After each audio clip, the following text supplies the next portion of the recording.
And we are back here at the Premier Volleyball League Open Conference, and the Creamline Pool Smashers just showing their dominance here at today's game against our Chef's Classics Lady Red Spikers.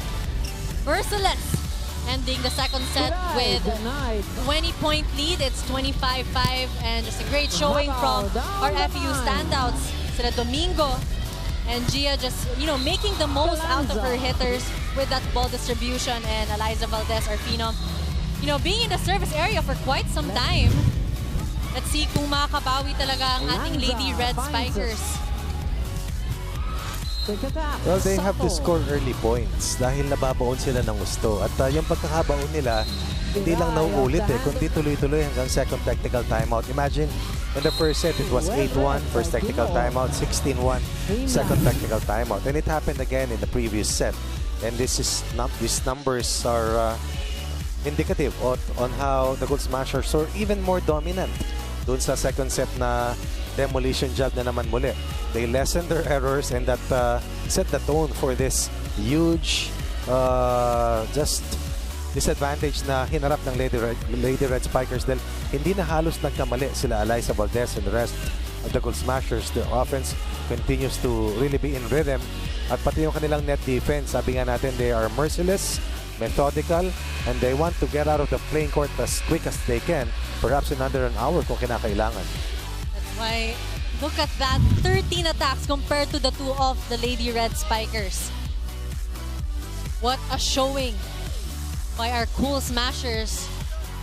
Well, you have to be opportunistic right now. The lesser floor time that you have, the lesser chances that injuries can set in. Alam naman natin, 8 games per team in every round. That's a total of 16 because we have 9 teams competing. Dun sa previous conference natin, 10 laro lamang, 2 rounds na yun.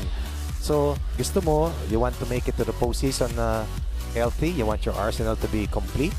At this is forward thinking for the coaches, understanding na ayaw mo na kumbaga madiskaril muli, which was what happened to them doon sa nakalipas na kampyonatong labanan laban sa Metrogas Angels. We're seeing a hungrier cool Smashers. Diba? Ramdam mo eh. Yeah. Every set, every game. You have Jay Morado, 2019 Reinforced Conference Best Setter, responsible for the distribution of ball here for the cool Smashers. Nice. Through the block. Coach Johnny, they heard you. They're starting strong with 1 point. That's the only way. Dahil pag sila yung naghabol, this is one of the best teams in protecting huge leads. This was against the double block. Mitch Gumabo has been a tremendous force sa kanyang net defense. Finally giving up one at nabasag sa wakas. Kita natin talagang nag-war cry si Justin Chu. Bangad getting that point. They scored 2 quick points, both on attack points. And this is the first time in this game na our Chef's Classics Lady Red Spikers are leading 2-0. Bangad and Q getting the job done. This is the left side, this is the right side for a 2-point lead. Ooh, pero binawi. Of course, the phenom Valdez not allowing getting that point. And attacking the defense of Becca Cuevas. Kung mabubuhay lamang ng mga players ni Coach Gavino yung ball at mapahaba yung rallies, at least mas susceptible magkamali kahit paano ang cool Smashers.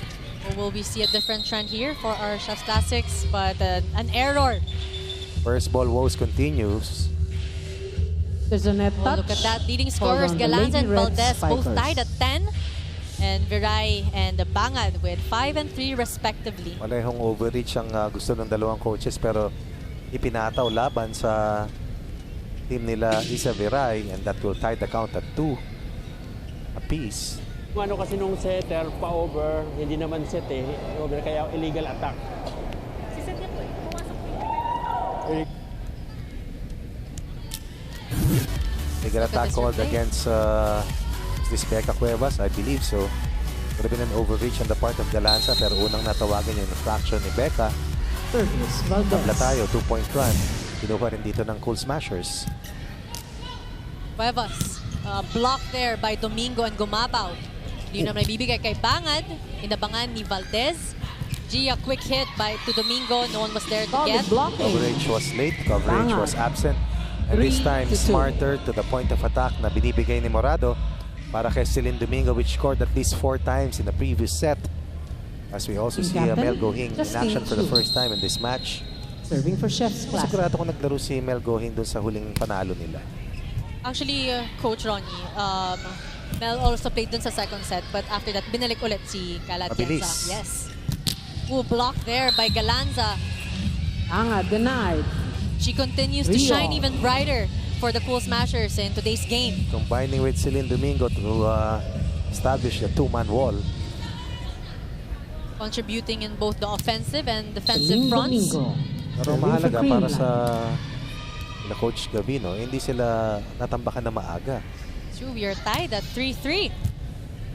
Let's see, hindi na nahabol ni Cuevas ang bola to set that up. She scores 4-3. Back-to-back points for our Cool Smashers. It's 4 serving 3. 5 service aces versus Motolite para sa Cool Smashers. Total of 6 laban sa Philippine Air Force. Domingo. That's 11 in 2 games para dito sa Creamline. Creamline is still looking to be able to at least set the tone again this third set. Miscommunication. And set the tone. They were able to with 3 points now. 5 serving 3. At tuwang-tuwa ang ating mga PBL followers. Sa ganda ng pinapamala sila Liza Valdez. Pati sila Baser Amer at Justin Amer nanunood dahil yung kanilang baby na si Kyrie, ninang pala si Ineng, si Liza Valdez. Celine Domingo with her 7 points already. Blocked again. Si Galanza and Sato. Cuevas will give it down the line. Ball is out. But outside. 6-3. Viray still smiling despite that error. Palaban nga lang daw ng palaban. She's really trying hard. Service. Domingo. But now they are playing with more emotions. So mas gumagalaw na sila ng maayos. At mas nakakapalo na compared to the first 2 sets. But look, we're seeing the attack faults. We have 4 from Chef's Classics. From the back row, Valdez. Cuevas to Viray. Ayan, no? Gia will be giving it to Galanza off the block. Pero nasalo ni Manabat. Balik kay Viray pero blocked by Sato and Gumabaw, but they were able to keep it alive again. Galanza to Gia to quick hit. Sato. To Sato. Still they were able to get the rally to be longer. Kaya lang hindi nagkamali rito si Larissa Sato. Gia Morado once again on point. Quick set. Sato delivers. 4-point run for the Cool Smashers. Ito naman is the turn of Celine Domingo to be at the service line for the longest time. Let's see if she will, it will be longer than Eliza Valdez no sa second set. Parang may contest, ha? And now it's 8-3. First technical timeout of our third set here at the Premier Volleyball League Open Conference. Pao Soriano is excited to be playing more dito sa Open Conference, and not only that, she's always ready when Coach Tai is there to call her number, having scored 8 points in the last game. I asked Pao what the secret was to Creamline's strong start this conference, at sabi niya, it's due to their communication inside the court. Not only that, when I talked to Pao, she said even though they're on a winning streak, she never underestimates her opponents dahil mataas ang level of play dito sa PBL. Besides volleyball, sabi rin ni Pao na mahilig din siya magluto with her specialty dishes being carbonara and yama cake, which she has cooked for the team before. So let's see if Creamline can continue their win streak and finish this match in 3 sets. Back to you, Coach Ronnie and Denise. Thank you so much for that, Worst. Coach Pao Soriano has also been one of the great players sa Creamline, contributing so much also on the offensive front for the Cool Smashers. Coming from the stable of the Adamson Falcons, I'm not really sure kung inabot niya si Coach Mami Dulce Pante. I believe she played for Coach Sherwin Meneses at one time. Pero naalala ko din sa report ni Tusis yung carbonara at yema cake. Paano naman kami? Kailangan mag-share. Pwede. So now, 3 attack points from the Chef's Classics compared to the 2 attack points of the Cool Smashers. But that point will go to the ladies in pink. Their lead is 5 points. Well, whatever happens in this match, I'm sure that these young players will remember this particular game. Kasi ito yung unang pagkakataon na nakalaban nila yung talagang heavyweight. And I'm sure also Niza Viray will very much remember this game dahil, di ba, kanina nga nakakusap natin, kilig na kilig siya getting to play with her idol, Eliza Valdez. But error there in the service for Michelle Gumabaw. puntos mapupunta sa Chef's Classics. How good is the offense of Creamline right now? They have Sealed 3 bangad. players in the top The 10 serve. best spikers, led of course by Mitch Gumabaw, Ball's out. Eliza Valdez, and 10 to Gemma 5. Galanza. And that's the reason why napakahirap bantayan itong mga tatlong players at ng kabuuan ng Cool Smashers who have not given up a Gemma set at all Galanza. dun sa unang 8 Serving sets for na Creamline. inilaro nila. And now it's Gemma Galanza, 2018 PBL Open Conference, second best outside spiker again on the service line. Then serving 5, blocked there by Sato. Let's see kung makakabawi ang Chef's Classics. Valdez down the line. Yes, over the block. Going long, 11, going deep. serving 5. And Sato with that nice decoy play. Delayed yung blockers. Eventually, Valdez was able to put that ball away before the next blocker was present. Galanza. Lead. Unti-unti na namang lumalayo sila Gemma Galanza who had a triple-double performance sa kanilang huling panalo, kanilang pangalawang sunod laban sa Motolite. 6 excellent digs already for Maring Gemma. Blocked there by Gia Morado. Manabat will go again to Veray. That's the kind of effort Breaking down the succeeds blockers. na sa nakikita third ko and try. known Six. Isa Viray for that kind of effort. Really? Sabi ko nga kanina, probably the smallest outside hitter that we have. But she packs a lot of force in Niza that Viray. lean body Serving for first. Chef's Classic. Saka napakatapang maglaro nito. Small but terrible. Right. Now the lead is 11-6. Eliza Valdez, another Valdez, quick hit there. center Hindi nakuha aside. ni You Bangat. have to be able to convert because on the 12, return serving play, 6. you will be having problems with your floor defense. Morado faking that pass or that set to Sato. Delivers it to Eliza Valdez. Creamline. 13 out, 14. Thought process ni Manabat. Gia Morado, 8. kahanga-hanga talaga kung paano niya nilangin yung depensa ng kalaban. And another one of the Risa Sato. offensive, For the serve. rather one of the offense. Creamline Cool Smashers Mandapat entering the court for the first time for the Cool Smashers. Doesn't get any easier for Chef's Classics. Ooh, soft touch there by Valdez. Valdez with the drop Deceiving shot. the blockers of the Chef's Classics, getting 13 that to point. 6. Kayang-kayang gawin ni Eliza kasi ang tagal niya mag-float in mid-air. Look at this. Morado going to Valdez, faking a strong Suspended. attack. Oo eh. Service. Nabibiti niya Sato. tapos ang ganda ng touch. Over the 2 blockers, 7-point lead after the count was at 3-all. So this is a 10-3 run generated by Creamline. Isa Sato with 4 points already. Tongko. Pero that point will Of the go to hand the of Chef's Manabat. Classics. 7 and lead to 30. Is still with the Creamline Cool Smashers. They're slowly getting there. Substitution. 13-7. Chef's Classic. Not as big as the 6 previous out, sets. 11. Lapid. Tongko. In. Getting the job done for Coach Gavino. And that's Tonko's first Justin point of the Lapid. game. Kita mo naman yung smile ni 13 Yvette eh. for Chef's Classic. Dulo-dulo from Malolos, Bulacan. 24-year-old from EAC. The Lady Red Spikers, a combination from our NCAA teams. And another back-to-back That's it, points Vanessa. there. Right. 4 touches. We called on rarely saw Creamline. this kind of successive 8 to points para 13. sa Chef's Classics in the first 2 sets. Sabi nga natin, 6-1, 18-1. Magtawid ng first and Service. second technical timeouts but not Lapid. here in the third. More fight, more fire para dito sa team ng Chef's Classics. 5-point lead na lang ang Cool Smashers. Gia giving it to Mandapat for that soft touch. Pero nasalo, ibangad. And soft touch again. Gia will be giving it to Valdez. Valdez Cross-court. on the Galit, angle. galit. 14 Almost a to cut 8. shot for Eliza Valdez. The full swing was there. Morado once again. Lihis yung coverage. Avoiding the Gia blockers. Morado. Serving for Ano yung Creamline. pinaglalagyan eh, yung pinagdadalhan. That's control for Valdez. See here. Another Take the net. error 15 to 8. by Juanillo. Masyadong mabigat para kay Becca Cuevas na humabol at makapagbigay pa ng maayos at eksaktuhang set para kay Juanillo. Reception has been the biggest problem today for Service. Morado. 18 which just played yesterday. Barely 24 hours of preparation. Not even enough rest. And there's very quick turnaround. Ooh, double block 2. there by Mandapat Turn and back. Gumabaw as we go to our second technical timeout of 16. today's game. Creamline. 8. Chef's Classic. Coach And we would just like to remind everyone to watch the score with none other than Coach Ronnie Magsanok and Dindo Pumarin tonight on ABS-CBN SNA after today's game. Coach Ronnie, I'm very curious on what you're going to be talking about sa episode ngayon, sa The Score, pagkatapos ng laro ngayon. Kwentuhan lang.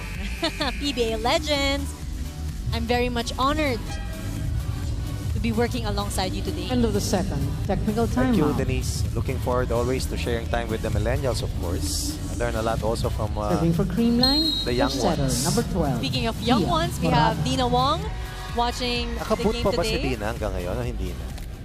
May boot siyang sinusuot eh. That's right. I think she's still wearing it just for safety precautions.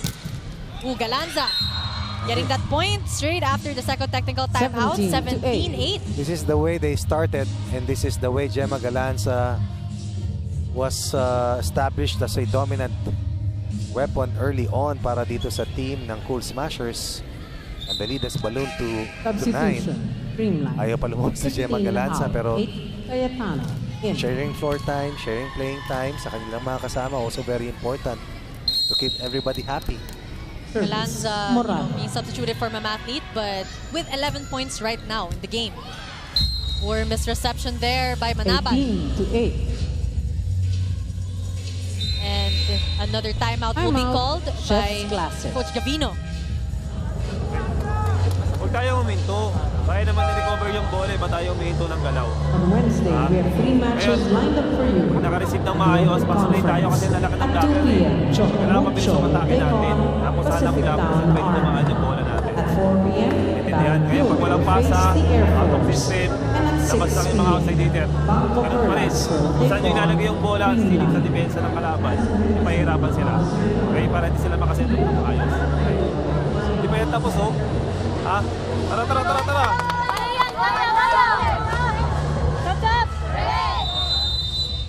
Again, Coach Gavino reminding the Lady Red Spikers, hindi pa nga tapos ang laban. Let's read some of the tweets Substitution. that we have Creamline, 12 from out, Mazikin. 1. Negrito. Ang sarap In. panoorin ng Creamline. Very organized. Yun nga sinasabi nyo kanina, Coach Ronnie. Very methodological and merciless. Negrito. Ito pa. Serving Go for the Creamline. Go Cool Smashers. Galanza from Melay. Let's go back to the game. Cuevas.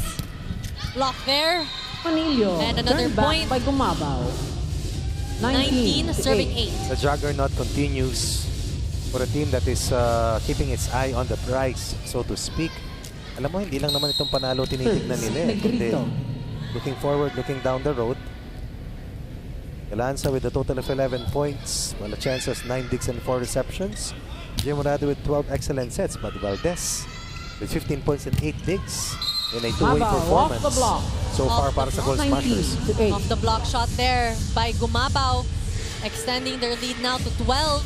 Mitch Gumaboy is a 48% hitter right now after 2 matches. Creamline. At siya yung pinaka-problema ng mga 17, Vargas. nakakaharap ng In. Cool Smashers. Imaginein mo sa 10 papaluin, 5 Service. papasok. Negrito. Rosemary Vargas entering the game for the first time here for the Creamline Cool Smashers. Joust at the net. Ooh, hindi nalagay sa kabilang banda ni Justin Chu. And you can Alam see mo, you're very tired now, Coach Alam Ronnie. mo, Denise, you can say parang volleyball na itong nilalaro ng Cool Smashers, just imposing whatever force that they can generate and making it difficult. Negrito. Parang punishment yung binibigay nila sa sobrang lakas at sobrang pinapahirapan nila yung kanilang kalaban.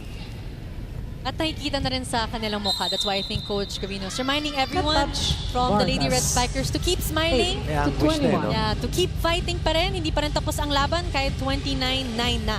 21-9 na, rather. Yung mga individual players kasi they have also built yung thinking process nila na solusyonan mo yung nangyayari.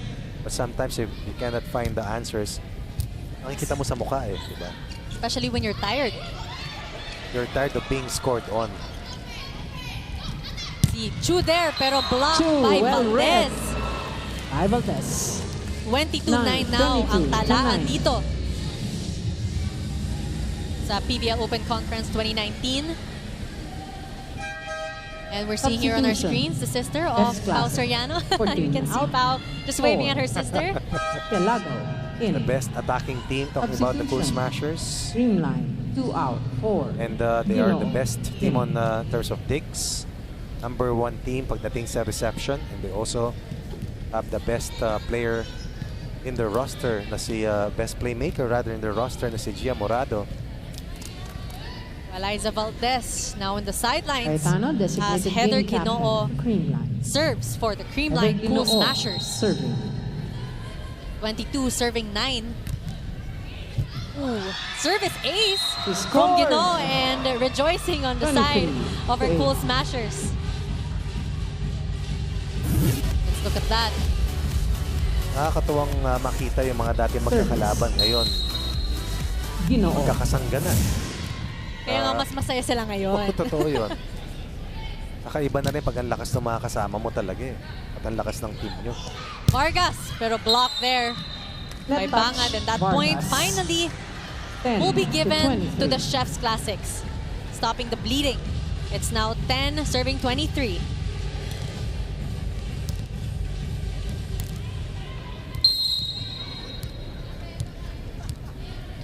Hopefully this will be the spark that the Lady Red Spikers. Serves it out. Pero outside, Creamline 11 now attack at falls match already on the point. side for the Chef's Classics compared to the 2 of the Cool Smashers rather. And that's nearly 50% of the total output para sa Cool Smashers.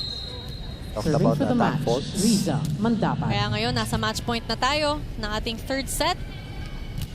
Iray Negrito will be going to Vargas.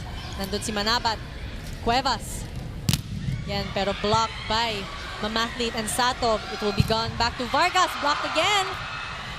We're seeing a long rally. Ooh, tipped there by Satov. Oh, outside. Check ball. But they're asking... Oh, they asked for a check ball, the Lady Red Spikers. But I think that point... Nakita akong lineman na nagsabing may check. May nakita yung take ball? Ako wala. Meron. Okay. Meron. It's a ball touch called on the Cool Smashers. Point and serve for Chef's Yan Classic. Becca Cuevas. Meron po. Check ball. Meron nga naman. Substitution. They get to point number Chef's 11. Classic. 11 out. Lumalaban 6 pa rin sila, on Coach ball. Ronnie. Not Oo. giving up. They hit double figures in this third set And after Manilo being with the limited serve. doon sa ating nakalipas na pangalawang set with a single-digit output. Let's see if they will be able to surpass dahil so far their highest scoring in this game was 12 nung first set. And they reached that 12th point after Ball is that out. error by the Creamline Cool 12 Smashers. to 24. And the Chef's Classic stay alive for one more point. Coach Ty Bundit is dead serious in ending this match. Juanillo. This upcoming after this upcoming serve ng Chef's Classics. Ooh! Error there by Risa Sato. Double touch called on the Cool 13 Smashers. points na ang ating Chef's Pero Classics. grabe yung 11 attack faults, ano? That was very crucial this third set. Service. Pero Juanillo. nakita naman natin Coach Ronnie, humahabol naman ang Chef's Classics. Naka 13 points na sila ngayon. That's an And ace. miscommunication on the side. 14. Leading now to 24. 24-14. And our Lady Red Spikers are smiling. More energy now that we're seeing from the other side of the court. For the first time in the match, nakita natin nag-relax na dito ang Cool Smashers. Juanillo. Pero si Coach Ty Bundit, hindi ngumingiti. Ito yung sinasabi kanina ni Gemma na sometimes yung complacency. Cuevas to Viray. And On the another hit out, point Viray. by 15 Viray. to 24. 15 now for our Lady Red Spikers. This is the best we've seen from Chef's Classics in this match. Service. Down to 9, still a Juanillo. commanding advantage para kila Coach Ty Bundit. Still 9 match points for them. Si Negrito, who will she give it to? Soft tip there. Vargas the ends the Creamline set Cool and the match Smashers for win Creamline. this game in 3 25 straight to sets, 15. and they are rejoicing so much. All smiles from the girls in pink. Look at that replay. 9 sets played, 9 sets won. Third straight win para sa Cool Smashers, while the Chef's Classics will fall to their second straight loss in less than 24 hours. Pero at least, Coach Ronnie, it was way better the turnout compared to the first 2 sets. Malayo talaga. We're seeing the improvement. At least in the third set, lumaban sila. We're seeing also happier, but still, again, no match for the veteran team of the Creamline Cool Smashers, the hungrier and fierce Cool Smashers. Nakakatakot kalaban pag ganong katindi yung effort na pinapamalas early on, imposing their will and once again, winning for the 3rd straight time here in our open conference. Pero di pa rin sila. Look at the score, 12-25, 5-25, 15-25, and again, Creamline, it's like a similar trend with when they went against Motolite. Hindi pa rin nakalampas ng kanilang kalaban sa more than 16 points. Well, here now, 15 points.